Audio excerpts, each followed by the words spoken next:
Alors un truc assez hallucinant, c'est que la semaine dernière, en fait, le stock de Apple, il est passé à la barre des 3 milliards de dollars. C'est la première fois je crois que c'est arrivé en bourse. Donc là, c'est excessivement monté depuis, on va dire, quelques semaines. Et il y a environ 2 semaines de ça, j'avais déjà fait une vidéo avec ces statistiques en disant que la deuxième semaine de juin, logiquement basée sur les statistiques, devait être négative. Ça avait été le cas. Suivi de la dernière semaine de juin qui devrait être logiquement positive. Ça a été le cas. Et maintenant, quelle est la suite du programme ? D'après les statistiques, à nouveau, en fait, on a 2 semaines positives jusqu'à, on va dire, presque la fin de juillet. Et donc ça, c'est basé sur les statistiques depuis 1976 jusqu'à presque aujourd'hui. Et donc 16 fois, la dernière semaine de juin et les 2 premières semaines de juillet ont été positives contre seulement une seule fois négative. Donc la question est la suivante, est-ce que ça va se reproduire à nouveau cette année ? Surtout que quand tu regardes en hebdomadaire sur le S&P 500, donc ça c'est la bougie de la semaine dernière, en fait on a carrément littéralement explosé les records et également on a fermé bien plus haut en créant un nouveau plus haut. Donc est-ce que l'on va continuer dans cette lancée ou au contraire on va s'écraser méchamment pendant 2-3 semaines ? Donc c'est exactement ce que l'on va voir en détail dans cette vidéo en montrant en fait les zones de support, les zones de résistance pour les différents index, notamment le S&P 500, le Nasdaq. Également on va regarder l'or, le dollar, Tesla qui est monté en flèche. Et finalement, on clôturera cette vidéo avec le Bitcoin. Alors on va démarrer d'entrée avec le dollar américain qui apparemment a l'air de vouloir chuter légèrement. Je vais te montrer d'abord en fait où sont les résistances, où est également le support. Donc là en fait on est en journalier. La bougie que tu vois ici en rouge c'est la bougie de vendredi dernier qui a d'ailleurs été tapée juste à l'ancienne support qui était devenu en fait la résistance. Et il a été rejeté massivement jusque plus bas, donc la fermeture était plus bas. Et donc ça c'est la bougie d'aujourd'hui, donc aujourd'hui ça n'a pas vraiment commencé, donc ça compte pour du beurre. Si on le regarde en hebdo, en fait là comme tu le vois, en fait on a ce qu'on en appelle un doji, donc une bougie d'indécision. Et les trades intéressants éventuellement à faire si je te le mets en 2 heures, en fait il faut que tu vois où est la résistance, où est le support. Donc ça, comme je te l'avais montré tout à l'heure, c'est la résistance. Et ici on avait tapé à nouveau presque, donc ça c'est le support. Donc si jamais en fait on devait venir à casser en fait ce support, et éventuellement ça peut remonter temporairement jusqu'aux alentours de ici pour ensuite chuter de plus belle. Donc ça peut être intéressant de se loger un trade ici en short. Ça veut dire vendre le marché et de mettre le stop loss légèrement au-dessus de l'ancienne résistance ici. Et pour le profit, déjà on peut regarder un peu plus bas ici, jusque environ aux alentours de voilà, ici. Donc ça serait la prochaine cible on va dire. Donc ça ferait un trade de combien si on regarde les positions? Donc on achèterait environ ici. Le stop loss aux alentours de ici et le profit aux alentours de là, hop. Donc ça nous donnerait quand même un ratio de risque-récompense de 2,8. Ça veut dire que d'un côté, tu peux éventuellement perdre 1%, mais d'un autre côté, si ton trade est gagnant, tu vas faire 2,8%. Donc maintenant on va passer au gold, donc l'or souvent qui est l'inverse du dollar. Si le dollar chute, au contraire le gold va monter ou vice versa. Donc comme tu le vois aux alentours de 1900 en fait on a trouvé pas mal d'acheteurs et on a en fait commencé à changer légèrement la tendance. Avant c'était des bas de plus en plus bas, de plus en plus bas, de plus en plus bas, de plus en plus bas et finalement on a légèrement renversé la tendance, donc c'était vendredi dernier ici. Donc ça peut devenir intéressant effectivement comme je disais précédemment, si le dollar se pète les dents, c'est l'or qui va remonter. Donc là si effectivement on avait genre une baisse légère pour retrouver des acheteurs et qu'on remontait, qu'on arrive à justement casser cette forte zone de résistance, ça pourrait être éventuellement un trade intéressant. Donc si on le regarde par contre en hebdomadaire, donc voyons maintenant en hebdomadaire, donc cette bougie c'est la bougie de la semaine passée, donc là au moment de la vidéo il y a déjà la première bougie, mais comme tu le vois en fait c'est vachement descendu bas et en fait on a une sorte de marteau, donc on a eu un beau rejet en fait au niveau des alentours de 1900 avec pas mal d'acheteurs qui ont fait remonter le prix en flèche. Cependant, on a toujours en fait cette forte zone de résistance sur laquelle on pourrait descendre, qui justement nous avait laissé une sorte de gap ici. Donc comme je l'avais dit, temporairement, ça pourrait être un trade intéressant si le dollar commence à vraiment se péter les dents. Néanmoins, il faut garder en tête, on est plus proche de la résistance que du support. Donc, il ne faut pas viser trop loin parce qu'effectivement, c'est une période en général où l'or n'est pas très fort en ce moment. Et en plus, on a effectivement cette gap ici à remplir. Donc fais attention pour le moment avec le gold. Et maintenant on va passer au chouchou des traders, c'est Tesla. Beaucoup de monde aime vraiment le trader dans un sens ou dans un autre. Et ce qui s'est passé, c'est qu'en fait depuis le mois de mai jusque là au dernier sommet, on a fait quand même 77% de progression. Et comme tu le vois, en fait, on n'a jamais eu de renversement de marché, c'est-à-dire qu'on a eu toujours des bas de plus en plus haut, un bas qui est plus haut que le précédent, un bas qui est plus haut que le précédent. Et regarde ce qui s'est passé, en fait, c'était, je crois qu'il y a environ une semaine.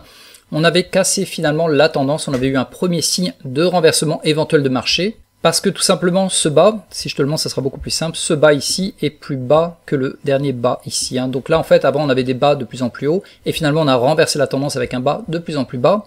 Et souvent ce qui se passe c'est qu'en fait on remonte comme ça d'abord temporairement avant de redescendre. Donc c'est un peu le niveau à guetter aux alentours de 240. Par contre ce qui se passe c'est qu'avant l'ouverture du marché là on est déjà à l'ancienne résistance. En fait on fait à nouveau un gros saut en avant. Apparemment Tesla a dévoilé ses chiffres de production qui ont été meilleurs que le mois dernier ou un truc dans le genre. Bref là on a fait à nouveau un gros saut en avant et on est pile poil sur l'ancienne résistance ici.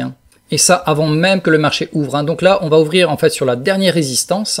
Donc ça peut être un endroit où beaucoup de gens vont en profiter pour vendre leur position, ce qui pourrait éventuellement faire retourner le marché, ou au contraire, plutôt, les gens vont penser, ben voilà, bonne nouvelle, on a à nouveau fait un saut, qu'est-ce que je fais? Ben j'investis à nouveau massivement sur du Tesla, et on va monter aux alentours de 300. Qui serait en fait la prochaine cible, voilà, aux alentours de 300. Donc on va le voir aujourd'hui, à mon avis ça va être vachement intéressant parce que comme je dis, à l'ouverture du marché, le marché n'est pas ouvert encore mais on est déjà à l'ancienne résistance qui était aux alentours du 21 juin. Donc est-ce que l'on va retomber violemment ou au contraire est-ce que l'on va exploser la dernière résistance?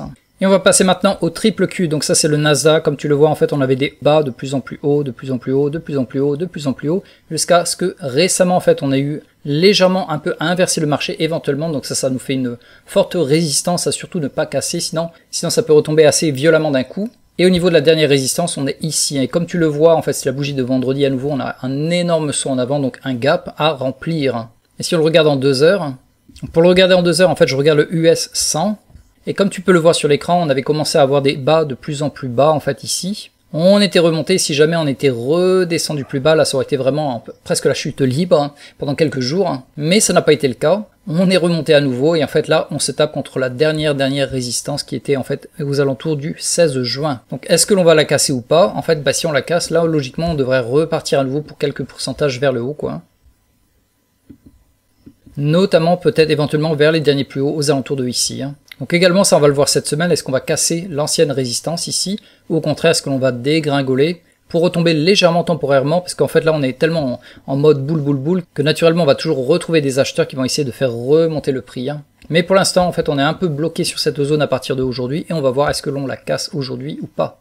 Et le dernier indice que l'on va regarder avant de passer au Bitcoin, c'est le S&P 500, donc les 500 meilleures entreprises américaines. Et comme tu le vois, en fait, c'était vendredi. En fait, on s'attendait simplement à remonter jusque là, éventuellement, avant, éventuellement de redescendre. Et finalement, on a eu un énorme gap, exactement comme sur le Nasdaq. Sauf que là, carrément, la bougie, elle a fermé carrément en créant un nouveau plus haut.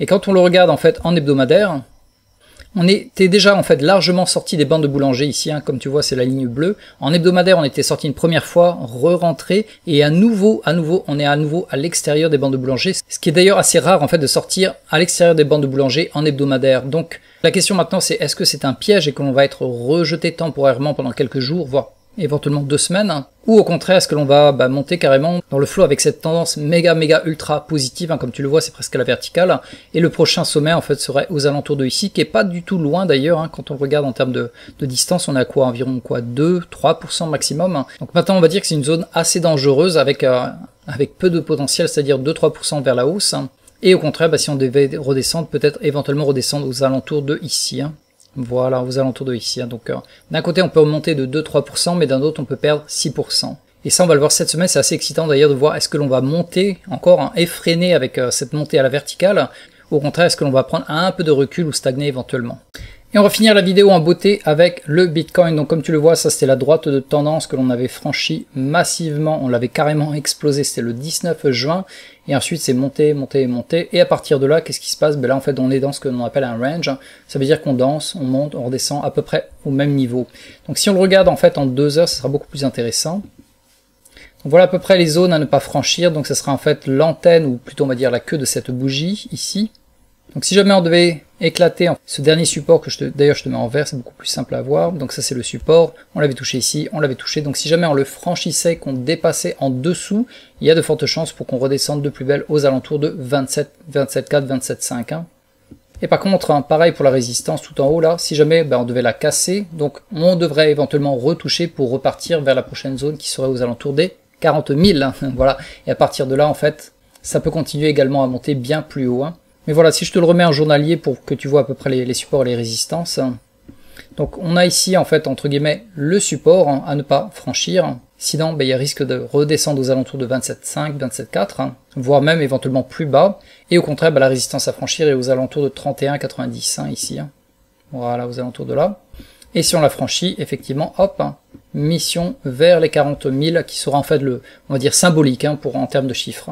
Donc voilà, on en a fini avec cette analyse hebdomadaire de la crypto, également des autres gros indices. Donc si tu as apprécié cette vidéo et que tu l'as regardée jusqu'au bout, s'il te plaît, clique sur j'aime. Ça va vraiment aider en fait ma chaîne à mieux se développer. Et sinon, fais gaffe parce que ça risque de pas mal bouger sur les marchés cette semaine. Hein. Comme tu le vois, en fait, on est sur énormément de résistance, tant que sur des gros indices comme le Nasdaq, le S&P, également naturellement le Bitcoin. Donc rendez-vous jeudi, hein. Jeudi je vais également publier une autre vidéo, ça sera sur un peu le mindset, sur la psychologie, on va dire les 4 méthodes pour réussir en trading, plutôt on va dire les 4 éléments à combiner. Et ça je te le réserve pour la vidéo de jeudi.